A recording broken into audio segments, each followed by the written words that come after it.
Hi all. Well, today we're going to make some mac and cheese to please. So the first thing you want to do is get all your ingredients together, everything in its place in a clean workstation.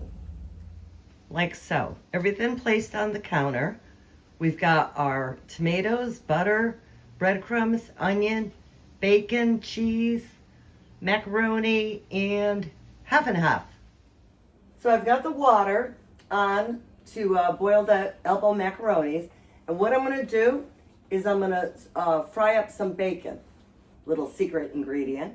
Okay, well, while the water is heating up for the macaroni, we're going to slice up some nice red onion. And I'm going to get the cheese out and start breaking that up a little bit more.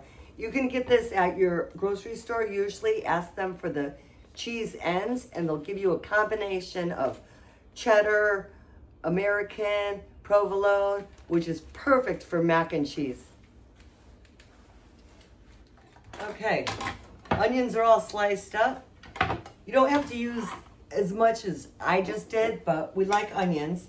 And the red onions will give the mac and cheese a little more colorful and playful look for them. Okay, the macaroni's going into the boiling water, and this is like a 8 to 10 minutes. And make sure you stir it so it doesn't stick to the bottom of the pan. And I've got the bacon sizzling. And while that's cooking, we're gonna go chop up our cheese. So this is how the cheese came, and I'm just gonna chop it up so it looks like this. Nothing fancy. You don't have to be neat about it. If it's a little too thick, use a knife. And just get that all chopped up while everything else is cooking. Cheese is all chopped up, and they put some Swiss in here and cheddar and American, so it's a nice blend. It's going to be good. Okay, the macaroni's still got a couple more minutes to cook, but remember to stir, especially in the beginning when you first put the macaroni in, or it'll stick to the pan. And the bacon's doing good. It's sizzling away. Whoa. Oh, that was awesome. I'm going to take the macaroni out at 6 minutes because I still like it to be a little bit firm. Because you remember, we're going to bake this still. Now, once the macaroni's out, I do rinse it with cold water to stop the cooking process. And it gets some of the starch out. Oh, the timer's going off. Hang on. Okay, so the bacon is done. I wish you could smell it. It smells great. But what I'm going to do is I'm going to put it on a paper towel. Hang on, I'll show you. Okay, I've lined a plate with a paper towel. And I'm going to put the bacon on the plate with the paper towel. And I'm going to put another paper towel on the top of it and just kind of pat it to absorb some of the grease. And as far as this, what's left in the pan, I'm actually going to scrape the bottom of the pan a little bit, and then I'm going to put it through a little mesh strainer, and I'm going to save the flavored oil for cooking something else tomorrow.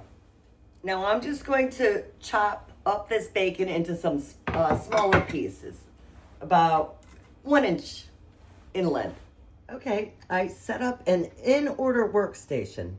Macaroni, cheese, chopped onion, bacon, tomatoes.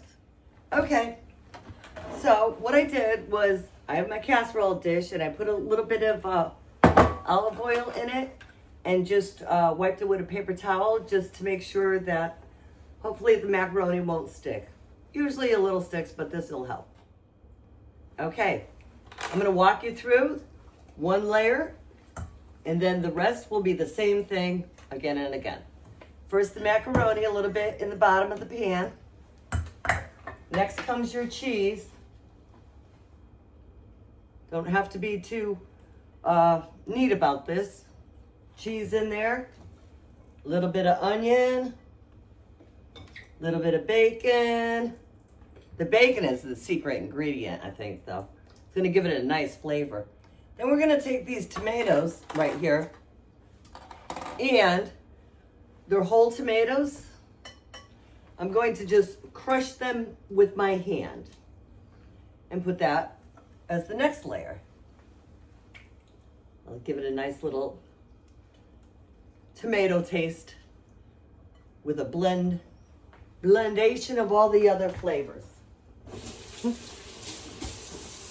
Blendation. I don't think that's a word. Oh, and what you want to do is with each layer, a little bit of salt and a little bit of ground pepper or regular pepper if you don't have ground. Okay, here we are at this point. Looking good. Now what we're gonna do is take the leftover sauce that the whole tomatoes came in. I had to use canned. So we have leftover sauce. We're just gonna pour that right into the mixture. And we're gonna take the half and half, and we're gonna pour it into the casserole dish as well, up to, I would leave an inch on the top of the casserole dish so that it does not, spill all over your stove. So we got, actually that was perfect. That was 1 pint, and it came just to where it should. Next come your breadcrumbs on the top. I use panko, Italian seasoning. You can use whatever you want. We're just gonna sprinkle them on the top just a little bit. Nice little layer. And we're gonna put some butter. I'm just gonna put some butter slices on the top of it. So that'll give the panko a little nice way to brown it up nice while it's baking in the oven. And you're gonna bake it at 375 for about a good 55 minutes to an hour. So, yep, I just put it right in there like that. You can cover it with foil for the first half an hour if you want, and then take it off to make sure that the top of it gets browned with the breadcrumbs and the butter. And that's mac and cheese, please. So let me know what you think. Leave a comment, and have a great day. Thumbs up if you liked it. Subscribe to the station, it's free.